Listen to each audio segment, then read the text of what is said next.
To do another piece, but this piece is in honor of Bert, of my dear, dear Bert Nussbacher, who is starting a session, a group of talks on Bein Adam L'Chaveiro, interpersonal relationships. And I'd like to begin by reading a sentence.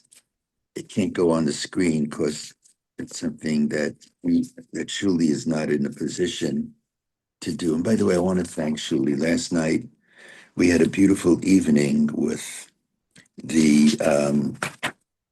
Do you remember the Jersey City incident when there was an Ecuadorian, Miguel, who lost his life?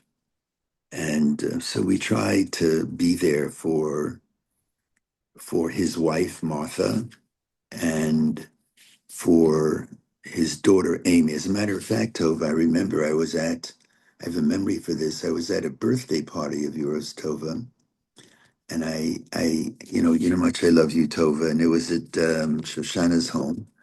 And this goes back years. It goes back to, I think, 2019. So it's 7 years ago. And I whispered in your ear, I said, Tova, there was something that happened in Jersey City, and this man from Ecuador lost his life as he was trying to help the Jews in a store get out the back door. He apparently worked there, so he knew the store very, very well. And I said, would you mind if I leave just a bit earlier? I'd like to go to the funeral. And and you said, of course, that's Tova. And that started an unbelievable relationship with his family. I went to the funeral and I saw Miguel's wife, Martha, and daughter, who was then 11 years old, and Amy. And I wouldn't ask for their phone number, but I gave them my phone number. And I said, if there's something I can do for you, please don't hesitate. And that was that. And about 2 weeks later, there was another anti-Semitic attack. This time it was in Muncie. And suddenly my cell phone rings, and it's this little Amy, 11 years old. I get tears when I tell the story. And she said, Rabbi, she didn't understand the Jewish community that well, but she said, Rabbi, I just saw on TV that they attacked the Jews again. That means they attacked you. I wanted to make sure, are you okay? Are you okay? And it was sort of unbelievable that this young girl was in the midst of such grief. And there she was, even at that tender age, she was reaching out. And I was very, very, very moved. And since then, we've become very, very close to each other. At that time, Miguel was heralded as a hero. As a matter of fact, he received the Award for Valor from the Simon Wiesenthal Center. And during the mourning period, Martha, the wife, was presented by one of the senators in New Jersey with the flag that flew at half mast in his honor. But he was here he didn't have papers, proper papers. So his wife and daughter couldn't even go to the burial, which was in Ecuador. They were afraid that if they would leave the country, they couldn't get back. And so we've started a campaign demanding that the family receive citizenship, and there are ways that that can be done. But it's now, almost 8 years, and nothing has happened. We've tried everything we've tried. And now they tell me yesterday that well, as it turns out, Amy is 18 years old and she wanted to go to college, but they didn't have money. And I said, I make a promise to you that we're going to find the money for you. I don't want you to worry about it. And my Shuli, I call Shuli my Shuli, has now become like a big sister to Amy, literally a big sister, and watches over her. And Amy was helped by Michael Courtney, who does placement at SAR to college. And so Michael gave her time.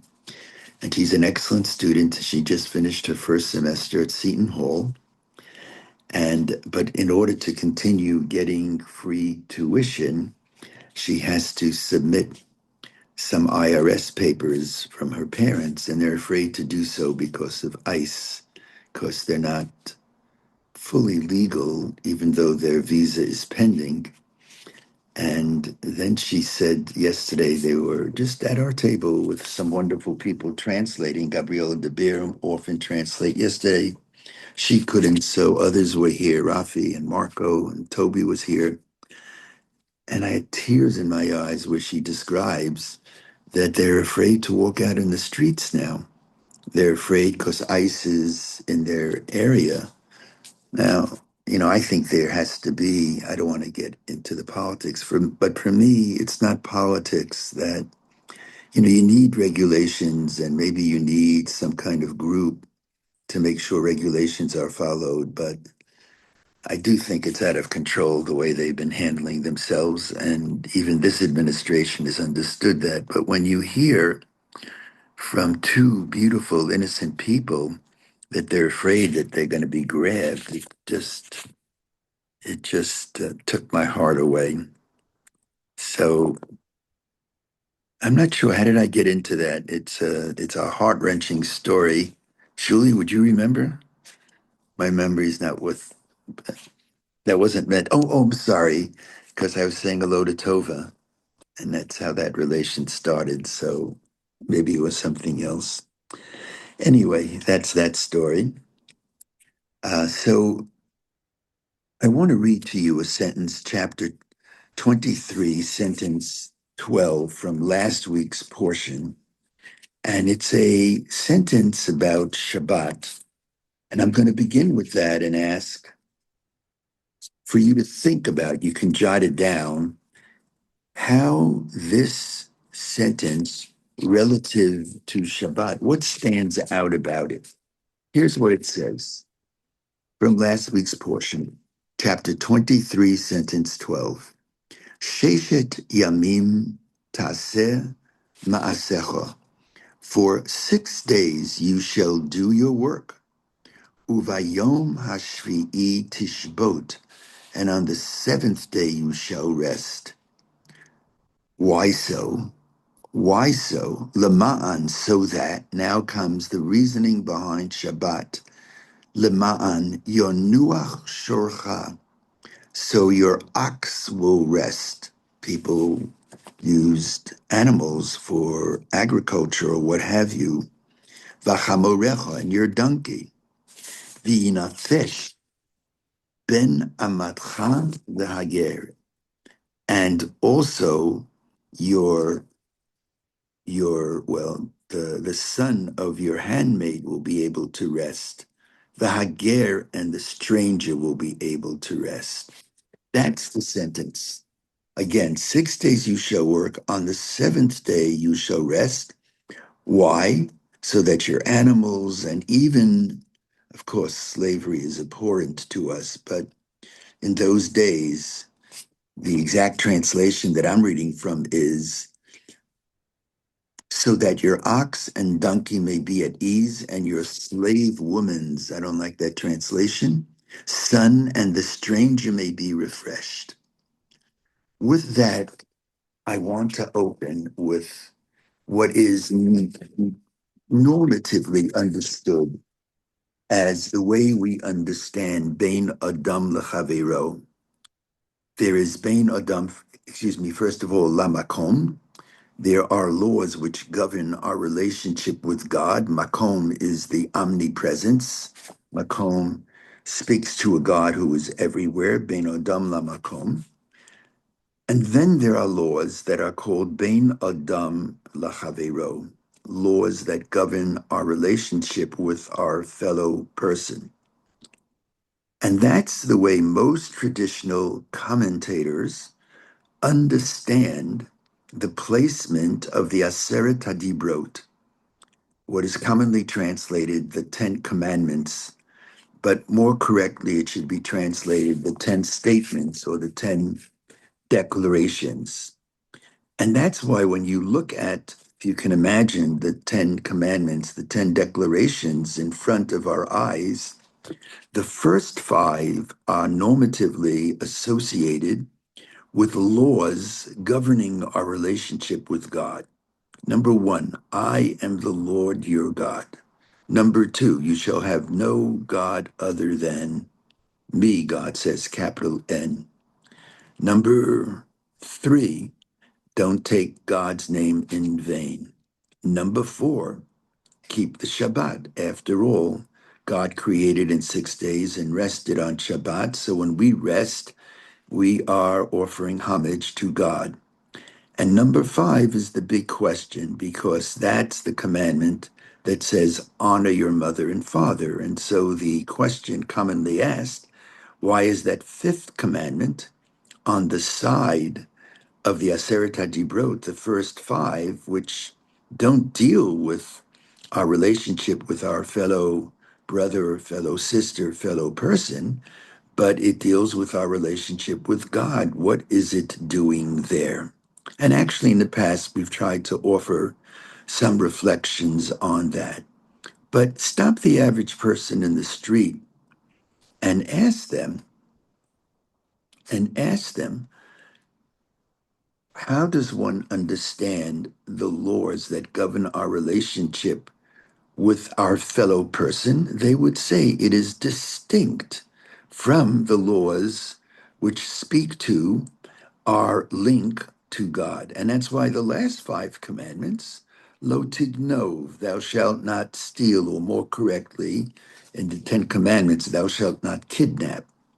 Lo tirtzach, thou shalt not murder. Lo tinaf, that fidelity in marriage is required. Lo taneh, don't swear falsely. Lo tachmo, don't covet. That's Arnie's question. Isn't that a commandment that's more feeling than action when we were talking about that virtually all of our commandments are action centered? In fact, there is even a teaching that there is so much focus on our relationship with God that people forget their responsibilities to their fellow person. I remember all the way back, there were these nursing home scandals, and it was being carried then on public education TV, Channel 13.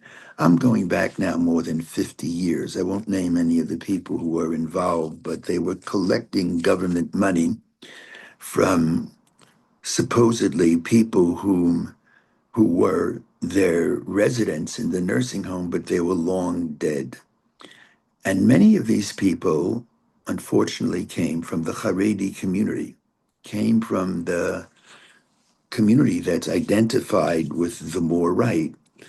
And the question that everyone asked was, how is it possible that there are individuals who are so connected to God, making sure every morning they put on their tzitzit and their tefillin, making sure that they're davening 3 times a day and davening on time, and following the most stringent opinions relative to Shabbat, relative to the dietary laws, and they seem to be lax on the laws related to our fellow person.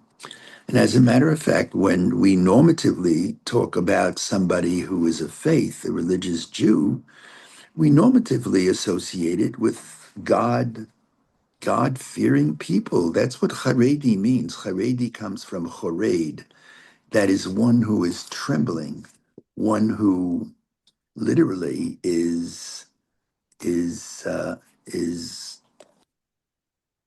second, one who is trembling, trembles before God. There are movies, trembling before God. And that is taken to the extent that the rabbis push back and sometimes try to show that one should not minimize the interpersonal laws, and that sometimes interpersonal laws, they are deemed more important. That is, they should first be observed even before observing the laws that govern our relationship with God. In other words, For some people, the demarcation between the laws which govern our relationship with God and the laws which connect us to human beings, that they believe that God predominates, and that's why they're recorded first in the 10 declarations. And according to this reasoning, our relationship with God seems more important than our relationship with people. But there is another rabbinic approach that takes an opposite view. The Talmud records that do you remember the story of Abraham after he was circumcised? He was at the opening of his tent, Vayera Elav Hashem, and the Lord appeared to Abraham. And some say, okay, the Lord appeared to Abraham because Abraham was suffering from the consequences, the pain of the circumcision. So God went to visit him. Suddenly, in chapter 18 of Genesis, Abraham lifts up his eyes and he sees that three visitors appear. Vayar vine shlosha anashim nitzavim alav. And he leaves God. He leaves God's presence and he runs to greet these people. And the Torah says, Adonai, im namatzati chen beinecha, al na tavo me'alavdecha. Now, this could be understood as Abraham saying to the three visitors, please don't pass, please come in. I want to greet you. I want to give you food. I want to offer you a place to rest. But the rabbis also understand Adonai im namatzati al na tavor, that Abraham said to God, God, I know we're in close communication. Please don't leave me, but I've got more important business to deal with. I've got to welcome the three visitors. And from here, the Talmud says, and I quote, we learn, Gadol mitzvah tachnasat orchim, it is more important to attend to guests than to receive the presence of God. In other words, the rabbis were concerned that the interpersonal Bein Adam Lechavero would be viewed as less important, and it normatively is. When we think about Jews who are observant, we normatively associate it with laws that govern our relationship with God. As I said, Shabbat is a good example. Kashrut is a good example. God says these animals are permissible and these animals are not. So put down are those interpersonal laws that here the Talmud in this narrative says that the Bein Adam Lechavero is even more important. But now I'm just beginning, and here is my take of it. I want to suggest something very, very different. And here's what I want to suggest, Bert, in your honor. The suggestion is that there is no demarcation between mitzvot, commandments that govern our relationship with God, and mitzvot that govern our relationship with our fellow person. That is, these categories merge, they come together. And one of the most beautiful supports of this position is a midrash. It's a rabbinic teaching that is quite early. It goes back to Tannaitic times. It's called the Mechilta. It's a medrash halacha. It's a medrash rabbinic teaching in halacha on the Ten Commandments, where he insists, the Mechilta does, that the 10 declarations should not be split vertically.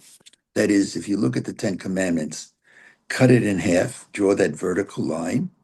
The first five governing our relationship with our fellow person, and the last five governing our relationship, the first five governing our relationship with God, and the last five governing our relationship with our fellow person. No, that's not what we should be doing. What we should be doing is what we should be doing See, get everybody up. Shuli, can I be heard?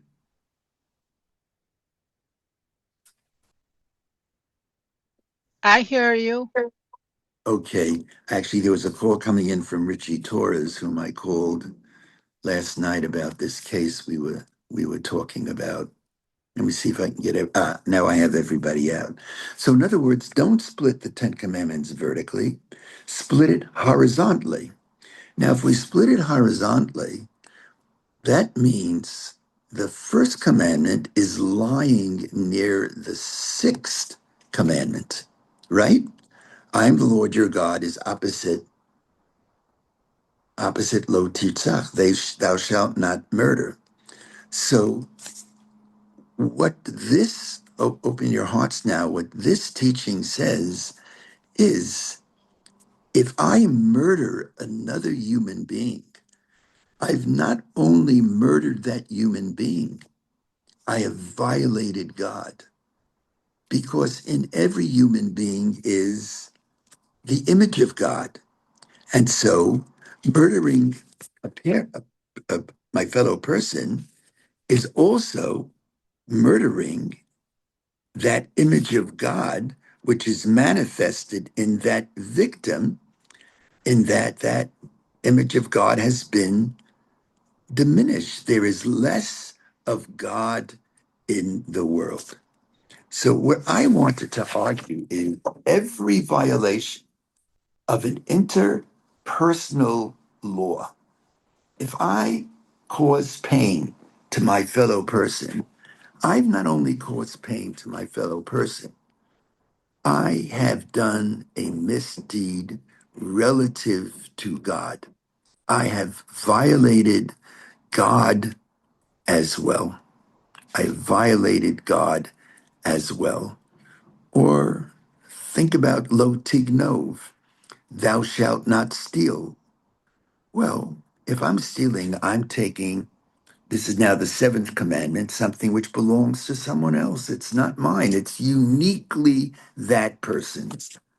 And that runs parallel to the second commandment, where God says, "You shall have no other God but me." It's there's a domain. There's God's domain, and then there's possession's domain. It belongs to one person and not to the other. And this rabbinic teaching goes out of its way to try to argue how the eighth and the third commandment are connected. The ninth and the fourth are very, very much connected. Lo tane bereacha et choket. Don't testify falsely is the ninth. And Shabbat is testimony that God creates the world. If I swear falsely, I have violated God. And is parallel to the fifth is parallel to to the tenth. So my argument again is that whereas most bifurcate the laws that deal with my relationship with my fellow person as being distinct and apart from my relationship with God, I say no. The laws that govern my relationship with my fellow person, in every one of those laws, there is God. If I violate another, I have violated God. If I am compassionate to another, I am uplifting God. I've learned from God's compassion. There's a teaching. As God is merciful, we are to be merciful. As God is compassionate, we are to be compassionate. And so kindness and compassion is not only the lifting of another human being, it's the lifting of God. Now I want to say something really radical. Similarly, in the reverse, follow me for a moment. This is sort of a little Talmudic, but it's not hard at all. Just as we're saying that my relationship with my fellow person merges with my relationship with God, so too I want to argue that any violation of a law against God, if I violate a God given law, it is by definition also a violation of interpersonal relationship. It doesn't only work that the interpersonal is ipso facto an inter-God law, but the reverse is true. An inter-God law, if I violated that law, I am not only violating God's commandment as it relates to him, but I am violating my responsibility to my fellow person. When we think about ritual, when we think about Shabbat, what is it commonly associated with? Ritual invariably is commonly associated with our relationship to God. I want to argue that that relationship, that mitzvah, also connects us to human beings. And with this, we've come full circle. I want to read to you the law that we started out with, and let's listen to it closely. I'm going to stop in the middle. Sheshet yamim taseh masecha. 6 days do your work. Uvayom hashvi'i tishbot. And on the seventh day you shall rest. And then the Torah offers a reason for it. Laman, why? Now, if we were to stop here, if everybody would be unmuted, and we would take suggestions, well, the Torah is offering a reason why we keep Shabbat, what would we say? Well, the first time Shabbat is mentioned in the Torah, in that paragraph we say at Kiddush, Vayachulu Hashemayim v'ha'aretz v'chol tzva'am. God finished his work and he rested on Shabbat. And that's why we have the second primary time Shabbat is mentioned is in the Ten Commandments. And what happens in the Ten Commandments? God says, I am the Lord, the Shabbat. Let me go back to it. Let me take a look at it. It's in Yitro. It's chapter, it's chapter 30. Here's what the Torah says about Shabbat. The Torah says, I'll have it in one moment. Here it is. It says, Zochoret Yom HaShabbat Likacho. Remember the Sabbath day to sanctify it. I'm reading the English. 6 days you shall work and do all your work. But the seventh day is Shabbat to the Lord your God. You shall not do any work.